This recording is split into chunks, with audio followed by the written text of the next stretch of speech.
હવે ઘણા વિદ્યાર્થી એવા હશે કે માની લો કે જે ફિઝિકલી ફિટ છે ને દોડી તો જાય છે પણ લેખિતમાં પાસ નથી થતા, તો એવા મિત્રોએ અત્યારથી લેખિત ઉપર ફોકસ કરી દેવું. ઘણા બધા વિદ્યાર્થી એવું વિચારે પરીક્ષાની જાહેરાત આવે પછી હું તૈયારી કરું. એવું તો તમે અત્યાર સુધી ઘણી વખત કર્યું છે.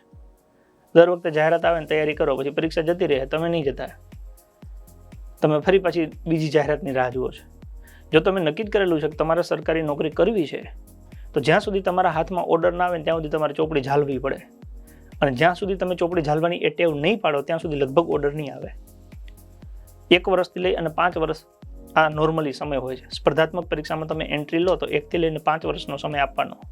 જો તમે ડેડિકેટેડલી મતલબ કે પૂરા ફોકસ સાથે 1 વર્ષ વ્યવસ્થિત આપી દો ને જાહેરાત આવી જાય, તમે 1 જ વર્ષમાં પરીક્ષા પાસ થઈને નીકળી જાઓ.